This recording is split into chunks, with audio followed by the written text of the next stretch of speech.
Jadi untuk kali ini kita akan belajar mata pelajaran PKN dengan tema tentang untuk kelas 4 pemerintahan di desa dan kecamatan, sedangkan kelas 5 tentang perilaku menjaga keutuhan Republik Indonesia. Nah, sebelumnya kita baca dulu dari kelas 4, tolong duduknya di sebelah kanan, sedangkan yang kelas 5 di sebelah kiri ya. Sudah kan? Nah, yang kelas 4 ada yang tidak masuk hari ini? Nggak ada, berangkat semua. Nah, yang kelas 5 juga masuk semua ya.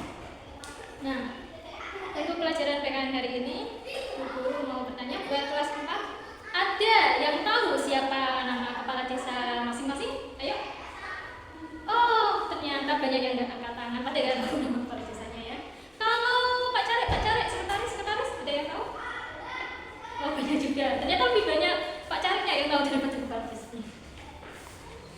Nah, untuk hari ini, untuk kelas 4 akan mempelajari tentang struktur pemerintahan di desa dan kecamatan.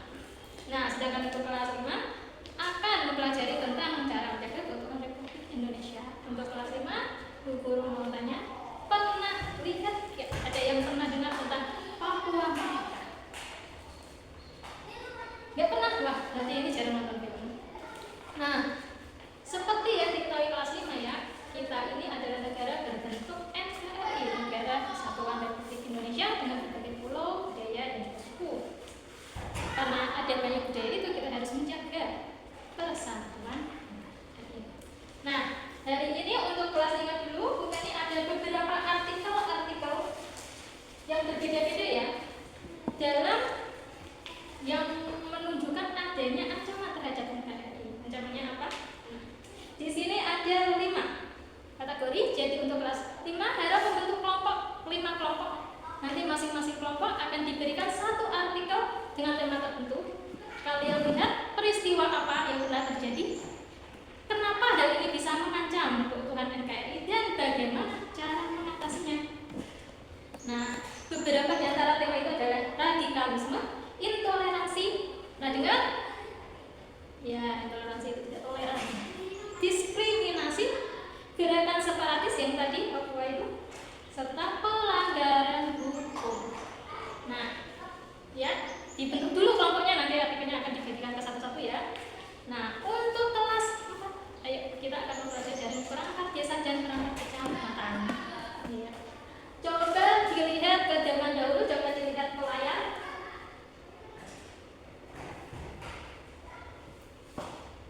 Adakah yang udah pernah ke kantor desanya masing-masing?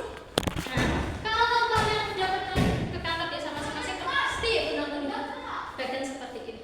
Nah, bagian ini menunjukkan struktur-struktur yang ada pada desa. Nah, kalau yang paling terkenal, yang paling tahu pasti ada 2 kepala desa sama sekretaris desa. Sedangkan yang lainnya kalian masih belum kenal. Ya, coba diperhatikan dulu bagiannya. Ya, oh kelas 5 udah selesai membentuk kelompok. Saya bagikan satu-satu ya artikelnya.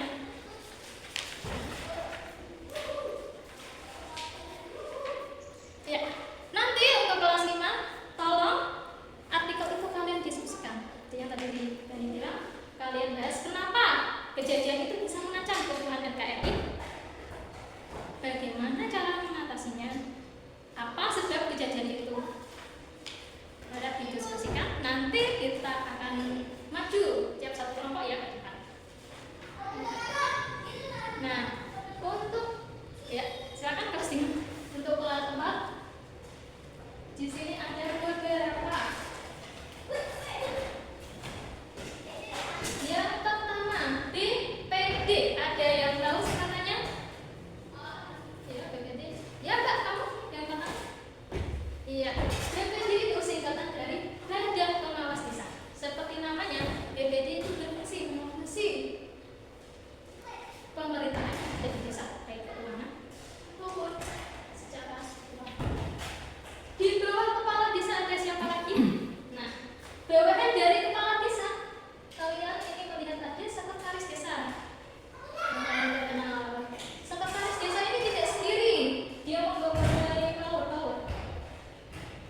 Ada tata usaha dan hukum, ada keuangan, dan ada perencanaan. Mereka bertiga ini ada di bawah sekretaris desa. Nah, sekarang itu ada kasih pemerintahan, kasih kesejahteraan, kasih laki-laki.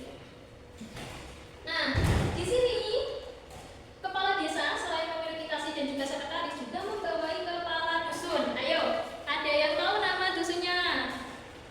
Iya, semua udah tahu dusunnya sendiri-sendiri ya. Dusun itu bagian dari desa. Ya, seperti lingkungan. Ya, bakalan juga. Itu nama-nama dusun yang nanti kita bahas. Nah, untuk tugas dan fungsi masing-masing adalah seperti namanya, kepala desa itu berfungsi untuk memimpin penyelenggaraan pemerintahan desa. Nah, karena tugasnya banyak, maka dibantu oleh sekretaris. Ya, sekretaris.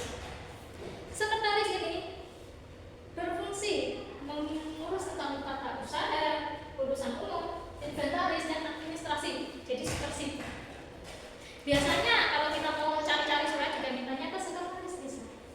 Iya, bukan kepala desanya. Ini kepala desanya tidak ada.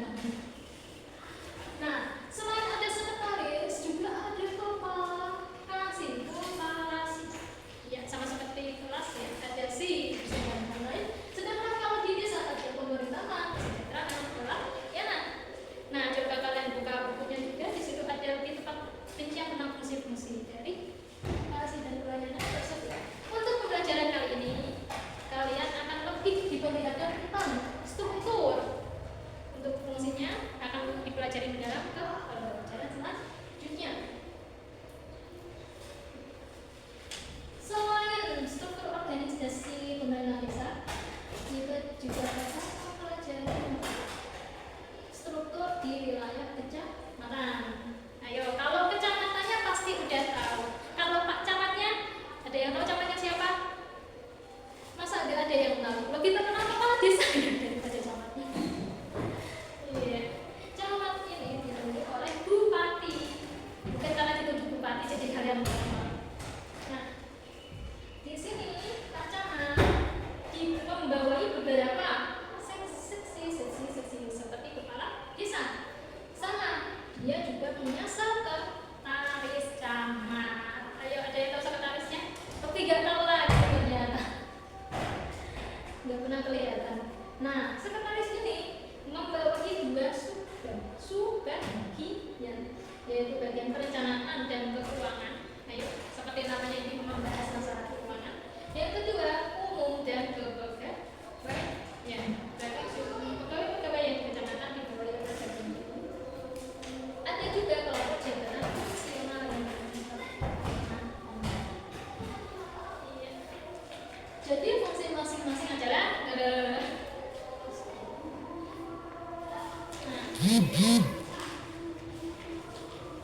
jadi demikian fungsi dan struktur dari pemerintahan desa dan kecamatan.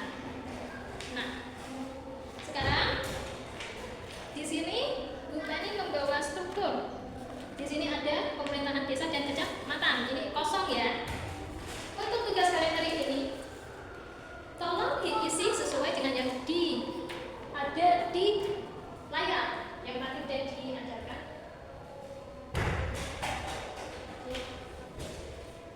Tolong diisi, nanti dikumpulkan, ditulis namanya. Iya.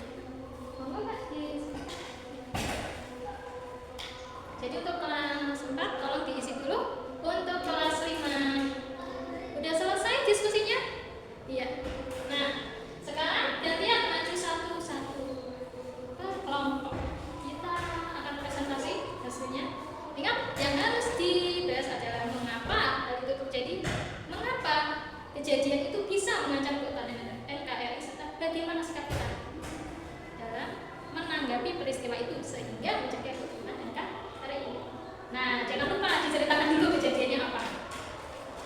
Ya, kita ajak dulu aja ya. Untuk yang pertama maju adalah tema diskriminasi. Ayo, siapa? Ya, kelompok diskriminasi.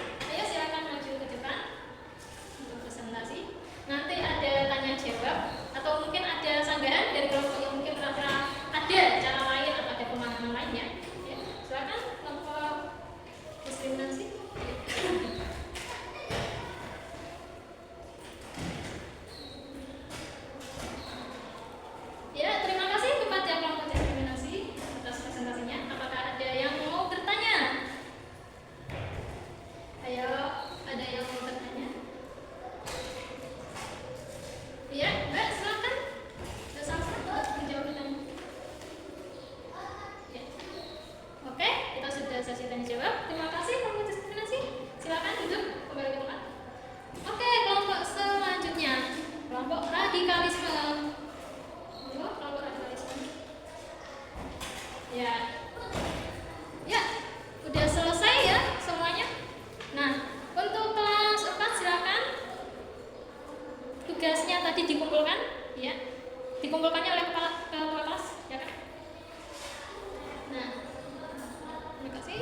Ada yang tahu nggak pemimpin pemerintahan kecamatan siapa?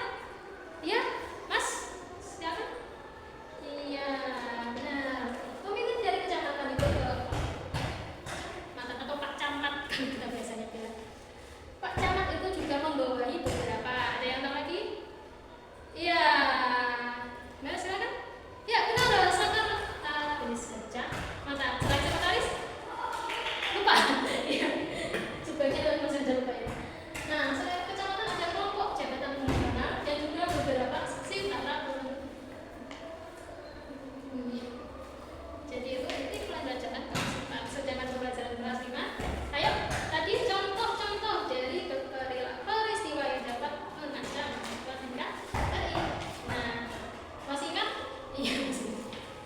Coba ada contoh gerakan separatis. Apa yang harus kita lakukan? Iya, Mbak Tia sih kan? Iya, benar. Iya. Sedangkan untuk diskriminasi tadi apa yang harus dilakukan? Iya, kita harus toleransi. Inti dalam menjaga keutuhan NKRI itu adalah toleransi dan saling menghargai. Sehingga iya, menjaga keutuhan NKRI dan kehidupan masyarakat bisa damai. Jadi yang di kelas sering berkelahi ya. Nah, demikian untuk pembelajaran hari ini.